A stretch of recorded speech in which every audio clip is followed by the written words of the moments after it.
purpose of Freethought Forum is to be vigilant to the encroachment of religion into government and to educate the general public as to what a freethinker is. My thoughts give me power. No scholar can map them. No hunter can trap them. No person can deny. Die Gedanken sind frei. No person can deny. Die Gedanken sind frei. Welcome to Freethought Forum. Freethought Forum is brought to you by the Freethinkers Association of Central Texas, better known as FACT. And we like to bring diverse programs. The real producer of this show is Hugh Henry, but I'm sitting in for him today because we're going to talk about women, and I think women should talk about women. I have from Planned Parenthood as our guest Kelly Welch. I think she's in charge of education and training. That sounds very important. And Sally Chizek is really my co-hostess because she knows more than I do about all of this, and she's the one that does all the work. So I'm going to start with Sally and talk about at the beginning, and you read something interesting lately, and I thought you'd like to tell us what it was. Oh, yes, I sure would, Catherine. All right. I read this article, Blame It on Eve, and it's written by Mary Daly. Now, there was a CD rock and roll record with the same title, Really? Blame It on Eve. So she goes on from there. And, of course, it starts with the story about the Garden of Eden, and when the talking serpent talked to Eve. Yeah. And of course, when a snake talks, doesn't that kind of give you an idea it might be a myth? With me, because I haven't talked to any lately, or haven't talked to me. Anyway, it goes on with, saying that she lured the first human male to eat of this fruit from the garden that was forbidden, and thereby define a male deity. So how could she be so bold? Yeah. So for centuries after that, our culture has blamed everything on Eve, except maybe natural disasters, but everything else has been blamed on if they could her. figure it out, they probably would, wouldn't they? Yeah, all because she was so defiant. So Mary Daly says, the myth is believable only to those who deny it as a myth. So that's very true. As a consequence, the common attitude is that, and boys hear this since they're very young, they believe that anti-female is okay. It's fitting. So they hear this all their lives, so it's natural when they grow up to think that women are inferior. So has it always been that way? No, it hasn't. At the beginning, there were a lot of goddesses. And in fact, archaeologists have dug up thousands of female goddesses. How did we lose power? Well, the males came and took over. And they just pushed us aside and just took over. And but it was a long time. But they were there a long time before even the myth writers. So that was, 2,400 years ago. And so goddesses were worshipped.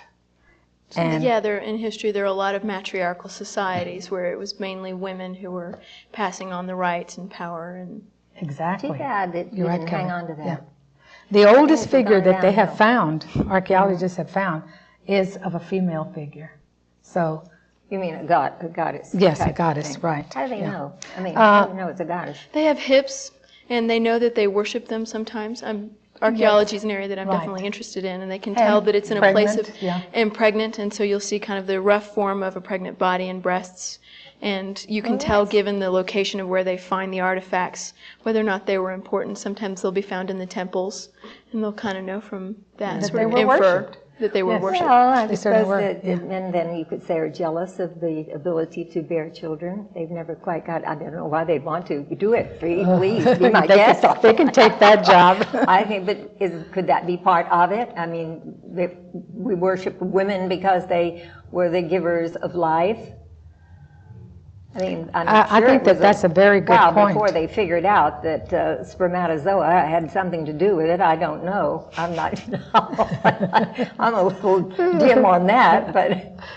Well, you said, how did they take over? Well, one of the ways was religion, of course. Oh, yeah. So would you read us what religion. St. Thomas Aquinas said? Oh, yeah, he was a great guy. Yeah. Every woman is birth defective, an imperfect male begotten because her father was ill, weakened, or in a state of sin at the time of her conception.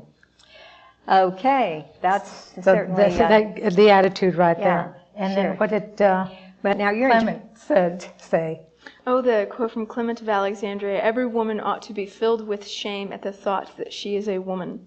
Ah! Well, but these are folks who have said these things, hundreds upon, if not thousands of years ago, too. So I guess maybe they just didn't know better, hadn't come around to... Well, I don't know that they know better today. Well, today we have an awful lot of abuse for men. Oh, absolutely. For women. So I think through history you can see it, without a doubt. If that shows anything, certainly it's a lack of respect. Absolutely, particularly within the structure of any given entity like that. When you look at Greece and all that, and even philosophy and history is always biased because it's told by a man. Mm-hmm. So your history is always from that perspective. Well, history instead of herstory. So there you are. What else? Well, this is what Martin Luther said, and of course he was a priest. He was a bastard. Yeah. Pardon me. We're on this prime time now, and we can say what we like. He said, if a woman grows weary and at last dies from childbearing, it matters not. Let her die from bearing. She is there to do it. Oh, isn't that neat? That's a good idea. He was a nice, guy. guy. For a quote to hang over Planned Parenthood's door, I think. Yeah, don't think that one's happening anytime soon. Oh, wow. Are you still having trouble down there with protesters and things? Routinely. I mean, it's something that I'd say Mondays, Wednesdays, and Fridays, they pretty routinely show up and stand out in front and ask for people to honk horns and have their signs. And yeah, we have a woman who dresses in a Grim Reaper outfit and stalks to and fro in front of the building pretty regularly on Wednesdays. From what kind of outfit? A Grim Reaper. So she dresses in a full black garb and has a scythe scepter. Scythe over her I always head. thought he was a man. Yeah, well, apparently she's looking for gender equity in her representation of death. That must be it. Well, tell us what you do. Actually, I am the Director of Education and Training at Planned Parenthood, and I oversee the provision of about 5 to 7 different programs that are community education programs that surround reproductive health education. So what does that mean? Everything from anatomy to puberty to menstruation, reproduction, can go all the way to explaining what a pap and pelvic exam is, to breast self-exam. We also cover reducing the risk of pregnancy, reducing the risk of sexually transmitted infections, and self-esteem is overlaid in many of the topics that we cover, and we have a wide audience that we reach from anywhere from 10-year-olds all the way up to women who are in their 60s and 70s, and it's something that we're still gaining momentum on. We reach about, I'd say, over 6,000, close to 7,000 people a year through our education efforts. Well, how do you get your audience? Well, mainly we get phone calls from the public. Another big aspect of our department is our Library and Resource Center, which is open to the public, and we have people who come in and do research. We have nursing students from the Health Science Center oftentimes will come in, and it is an extensive research area for reproductive and sexual health in San Antonio. And sometimes people come in there and they'll see, oh, you do education efforts? And we're like, yeah, we can come out and do a talk to your class and discuss birth control, or we can come out and talk to your class and talk about reproduction. So we offer presentations from a one-time presentation to what we call a health series. Well, we'll go to the same group and offer them 10 to 11 sessions and see them regularly. Once a week generally is the course. And we get calls from the public. So like Avance, I don't know if you know of Avance, but they have parenting and child course kind of thing. And we're a regular part of their courses. And so women who are receiving their GEDs or their English as a second language, we're part of that curriculum. And so we go in and talk to them about their health. Oh, great. Yeah, and they're a hard-to-reach population of ladies. Generally, that's our Habla con tu hermana program, which is talk to your sister. Yeah. And we do everything from behavioral health assessments in the classes. So we'll talk to them about their health, kind of give them the education as the model, and then sort of say, well, where are you at in that model? And we often make referrals because these ladies don't necessarily have a real body ethic or knowledge that's really kind of helping them take care of themselves. So that's just a small bit of what we do. I bet the Catholic Church schools don't call you, though. No, not here. Not yet. We have provided services to plenty of churches around town, though. I mean, that's not to say that we don't. Yeah. You know, we just provided sessions for the youth group at the Travis Park Methodist Church. We certainly have a message, particularly in the reproductive health education department, which is, I mean, this is about anatomy. This is eyes, nose, ears, and toes. Mm-hmm. Just happens that vagina, vulva, penis, and fallopian tubes in there as well. Yeah. But it's your anatomy, you know. And head to toe. That shouldn't be a charged topic. Those are labels. But, I mean, I still find that we do have folks who don't think that information should be out there. But they wouldn't want you to talk about contraception? No, they wouldn't necessarily, particularly given any philosophical bent, particularly with the religious bent of the Catholic Church, might not necessarily ask us to be talking about contraception. True. Catherine, of course, I know that they get the results of this from what happens in the world. So there is, I think in your book there, you were going to tell us something about rape and I know nothing about it. Yes. I know that it occurs. Okay, well, tell us what the Bible says about it. Where does the Bible say anything about it? The Bible sanctions rape during wartime. Wartime. No wonder they want this war so bad. I just figured it out. This is still being done. For example, the war in Bosnia. Both sides were religious. Thousands of women were raped. That is true. And of course, Vietnam, we know we left behind thousands of children, half and half children. You get the people come in after that, I'm sure. Nobody wants. Well, I read another article by Barbara Ehrenreich. Yeah. Is that right? Mm-hmm. Okay, she wrote an article, and you probably both have read it, How Natural is Rape? Oh, no, I haven't read well, it. It seems that these two guys, evolutionary theories called Randy Thornhill and Craig T. Palmer. They wrote a book, and they don't endorse rape, but in their book, they want to correct the feminist fallacy. You know, we always say rape is not about sex; it's about violence and dominance. Yes. Well, they said no, that's not what it's about. It's about an urge to procreate.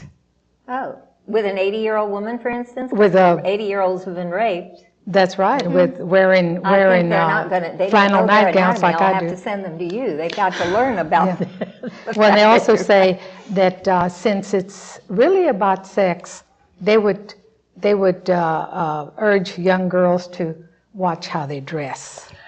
Wow. That old chestnut. That's a couple of winners. It isn't what you wear. Well, I think I actually have heard of Randy Thornhill, and he's an evolutionary psychologist, and the perspective that's on that, I think, is in a certain context, but it certainly is something to be careful about how you're presenting things, because someone could walk away from that as a justification for, that rape seems okay or natural in the framework. But I am actually familiar with his work. Right, and actually, though, there's always violence in rape, or at least the threat of it. Otherwise, it wouldn't be rape. Yeah. But, of course, they say that it's just an unconscious urge to procreate. Weren't we going to do something about how long it took women to get any rights at all? Yeah. I have no conception of time whatsoever. Once we get started, it's liable to say, bang, bang, it's all over. Okay. Here's a timeline, and I wonder if we can all get in on this instead of see if you have this timeline. Timeline. There we are. Oh, here we go. Okay. Catherine, start us out, 1920. Now, is that when it started? After 75 years of struggle, women in America finally got the right to vote. Great. Okay, in 1947, the League of Women Voters had two items on the state agenda. One was for county home rule, and the other was to allow women to serve in grand juries. 1947. Wow. So in 1957, the legislature finally passed a bill allowing women to serve on grand juries. That was in 57, certainly my 10 time. 10 years, wow. Yes. Yeah. Well, that was quick compared to how long it took to get the vote. Yeah. Good heavens to Betsy. Okay, 1963 Equal Pay Act was passed. Is anybody paying attention to it? No, we're still not what getting I the thought. same amount of I pay as thought men. not. We're Yeah, still I think getting we're less still 70 cents to the to dollar, the dollar. something like If it's that. 70 cents, Well, I then think. what good is a law like that then? Why don't people enforce it? Well, it's like the one where they're not supposed to, businesses aren't supposed to refuse you service.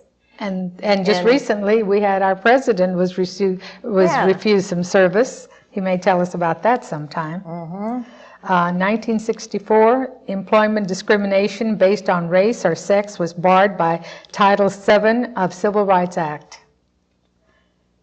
Into the 70s, married women couldn't get credit cards on their own under their own name. I was always and you Fred. know that, Catherine. Yes, I was You couldn't always either. Fred, and I would bitch all Into the the time. 70s. That wasn't that long ago. At terrible? least not for me. Yeah, that is amazing. Yeah. Wow, 1976, women's athletics boosted when Title IX went into effect. There's some stuff going on with this right now. In 1997, the Supreme Court elaborated that Title IX, when it required, elaborated on Title IX, when it required to actively involve roughly equal number of men to women to qualify for federal support. So they have to have equal number of men and women in a program in order for them to get equal access to the federal support under Right. federal. Otherwise, they don't get it. And of course, they want that so badly that they will have to go ahead and let women, have the same. I just saw a amount thing of- about that, and they're like, do you want boys to not be able to be on the football team because they've got to have women? Do you understand? That was kind of interesting. Of course, I don't think anyone should do anything that they're not capable of. Well, but the problem with it is the scholarships are very disproportionate. You get an access to women who may be athletes in their own right in some given field, and they can't get access to those scholarships to go to any given university. So the scholarships then become biased because there's more available to men because there's more male sports that are being covered by the university, and it's just football is king. Sure. And basketball too. Yeah. Catherine, Whose turn? 76? Yours. No, 73. 73. We're backtracking here. U.S. Supreme Court decision made abortion legal. Of course, that's Roe v. Wade. We just had our 30th anniversary Oh, of Roe v. yes, Wade last yes. week. But of course, that's in jeopardy. They're chipping away at that as much as they can. Yep. And the Bush administration Is very actively very going scary. against it. Yeah. I actually have some of the things that they're doing. He actually has a checklist of things that he's going through to move against Roe v. Wade, and as far as women's right to choose in America. And several of the items that he had on his agenda to get abortion to be made illegal, he's passed several of them. And they're things that people wouldn't necessarily tie in to Roe v. Wade. So it's something where is a fetus's right as a life given up and recognized as a person, so you could file murder charges against them. There's all of these little stages that are moving ahead. Yeah, well, he already did. Yeah, the he does the thing same where, thing with the war, too. Where you call it a baby so the women can get health care. That's exactly it. And the other thing is, and it goes all the way to things on parental notification laws or things where you have parental consent laws. And people think, well, hey, that doesn't seem like a bad thing until you understand that anytime you limit the right to choice, you are having risk that goes with that. So abortion's been around for a very long time. I mean, most would say that. The problem is many more women died before it was legal. Roe v. Wade didn't make abortion just happen all of a sudden. What it did was it made it safe, legal, and hopefully rare. And it did become a little more rare. And so what's happening is we're having this kind of a feeling where we think, well, these laws are limiting it. And what we don't understand is that when you have the parental notification, for instance, and that's where a parent must be notified that their minor is choosing or trying to elect to have an abortion. Not consent. The person can still do it. The parent just has to be notified. Well, there are many minors out there who move to illegal abortions because they will not tell their parents about it, because not every child comes from a happy home. I know, they just assume that lovely home. They assume that there's the model home and that there's this responsible parent that's sitting there wanting, waiting, ready to be told and is going to take care of their child's health, or their minor's health, to that matter. This could be a 17-year-old individual. So the issue, though, is that this forces, again, a certain backdoor policy among these individuals who will not and won't tell their parents because they're too concerned, or they don't know where their parents are. I mean, that's something that's come up several times, is where the parent can't be found or located. The minor's all but abandoned. So, I mean, it just, there's lots that go into this, that every little bit that's nicked and kind of cut away really does affect people's lives. And that's what I think there's a disconnect on this, is the effect on lives. And sometimes the fathers, stepfathers, or boyfriends are the ones that are responsible for the child being pregnant. Sure. I mean, there are cases where incest or rape are part of the scenario, and the law is blind to that. That is not what the law has for an exception in it. But, I mean, the other end of it, though, is that the idea that the more that these laws are limiting it, there's this pervasive idea that the limitation is going to make the numbers go down, and that's not the case. Is that it actually makes the numbers increase with respect to health risk, because people start pursuing unhealthy, unsafe, not clean, not medical environments in which to do this. I know of minors that talk about taking all kinds of horrible poisons to try and make themselves have miscarried. They want to call it a miscarriage, and that's not a healthy solution to the problem. So, I mean, it just definitely obviously not. And they've also made it a felony for you to take a minor across state lines, for the purpose of electing. abortion, Sure. Yeah, I mean, it's so just... I mean, so they are just chipping away at this. It's very obvious what they're doing, but on the surface it sounds okay. Right, and it gets turned into a debate that's kind of, it gets very one-sided and very small, and it's not necessarily something where all the factors get weighed in any given debate or discussion that's talked about. Like the use of for all kinds of phrases that come up for, what an abortion is, and some of them aren't medical terms. I mean, there's all kinds of stuff where the media has really purported sort of a bad notion, and then that becomes the spotlight instead of some of the reality behind this, like the number of women who died from botched abortions before Roe v. Wade. Well, they have a terrible time in Mexico, so I understand. Yes. Thousands every year. Sure. Well, just the main thing is calling it a baby, killing a baby. See, that sounds awful, but that's not really what's happening. Well, and the point is it's all about the choice. It's not the definition. It's about reproductive health care choices, a woman's right to choose. And that's where we're at with it. It's not about what I call it or any of that. It's more about the right to choose. Yes, but then you're giving the other side, not you, but I mean, sure. with their terminology, they're giving the other side more fuel to be against it. Right. So, they like the hearts and flowers approach. Well, I don't know about that. There's some of the protesters, you mentioned that, some of the pictures that they show, we know for a fact, are stillbirths. They're not abortions, and yet they have 6 foot by 5 foot posters that they sit and flaunt at the public that are of stillbirths. And they, the person driving by in the car on their way to work thinks, oh my gosh, is that what that is? They don't necessarily know. That's true. They cheat a lot. Cheat. Okay, 1981. Oh, yeah. Moving right along. First woman appointed to the U.S. Supreme Court was Sandra Day O'Connor, and of course later Ruth Bader Ginsburg. Yeah, and they're not in the best of health. In 1981. Right. Moving right along. Okay, it's your turn, Kelly. Mid-1990s, drug companies were required to include women in clinical trials for new medication.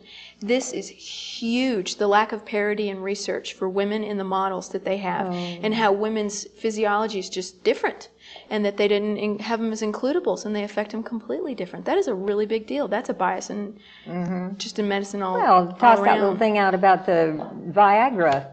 Oh, yeah. Remember how long it took 26 years for the FDA to approve the birth control pill, and 6 months for them to approve Viagra. I thought it was 6 minutes. Probably. But coverage of contraception is the same thing with respect to insurance when you take the Viagra into it. Oh, yeah. And companies that will cover Viagra, but they will not cover. And you think about the health care risk of delivering a pregnancy could be one of the biggest health risks a woman has, because pregnancy is not just given in this day and age. We think of the modern miracles of medicine, and no, it's a risky proposition for your body. It's very stressful. And if you choose that you don't want to get pregnant, think of the barriers that get put up for, Yes, for that choice. Sure. Yeah. I have antibiotics that are cheaper than taking any kind of, when I was on birth control pills, that it was cheaper for that. And yet, a common cold compared to the risk of having a pregnancy, I always thought that was wild. And it's still a problem right now.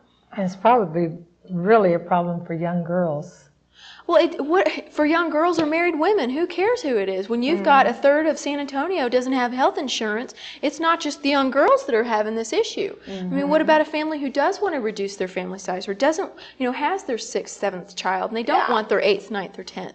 So, and that's an economic burden for $30 for a pack of pills when it might cost $2 to make it. Well, I was talking about the risk of having a child. Of having a child. For a young girl. Sure. Very bad. When they're too young, their bodies. Well, their bodies aren't done growing. That's right. Yeah. Anything else, Sally, that you we want had to? We had 1996. Oh, 96? Whose turn? Yours? Mine? Oh, government welfare laws called on states to promote marriage among welfare recipients. Oh, yeah, I remember that. Yeah, we need to talk about this. The Heritage Foundation, an extension of the Republican National Committee and the Religious Right, is behind this push to force the states to use surplus welfare funds to push marriage on unwed recipients of government aid. Yeah, and didn't you have something idea. You had something to tell us on that? Actually, yeah, in 1996, that's also when the rider was stuck in on the Social Welfare Act for abstinence only until marriage education, which is basically the only federally funded sex ed, and it's not really sex education, that's out there. And every single line of this 8-point defined definition of what a program must be to be funded by the federal government ends with, the gains to be realized by being wed before having sex. And the last line of which is that a person in any program that promotes this will have as one of its main tenets the ability to maintain and sustain self-sufficiency. And that's just it. The whole point of the abstinence only until marriage education is to get up in front of kids and talk about sex in the context of marriage, and that's the only place to do it. But the reality is, economically, what they gain, they're trying to make it so that it's more difficult for women who do get pregnant to qualify under the 185% of poverty line for federal funds, because when you get married, you're combining an income. Oh, yes. And what kind of man do you think these people would get? If that's the fellows that they're involved with. I almost don't even, I don't even see that as any kind of relevance to it. It's the fundamentals of the precept, which is this, is that it acts as if marriage makes the problem go away, and it doesn't. It solves everything. It's an irresponsible movement to make, and it seems ironic to say that, well, what do you mean? Asking for marriage is irresponsible. Well, the problem is you have people who are completely uneducated about their bodies. All of the precepts of the abstinence only until marriage education, not one line about discussing the specifics of sexually transmitted infections, not one line about the specifics of reproduction or anatomy. And yet, of the 10 most infectious diseases in the United States of America, 5 of them are sexually transmitted infections. Do you think getting married makes sexually transmitted infections go away? No, it certainly does not. So that's irresponsible to me, to put that forth and to not have more of a comprehensive, medically accurate message that you want to put out there. And yet, it's still an issue. More money is going into this every single year. This is just a drop in the bucket. The money that's going towards this is just, it's phenomenal. And parents, and I think a lot of the community, aren't aware of what the real logistics are to this bill. And it sounds great. Well, abstinence only until marriage. Get married. But it doesn't go look at the fact that, there's 27,000 plus births to girls 17 and under. And there we have to stop. Oh, I'm sorry. We were running out of time, and it was getting really we were just getting going. Goodbye from Freethought Forum. Tune in again sometime. We're always provocative. I think as I please, and this gives me pleasure.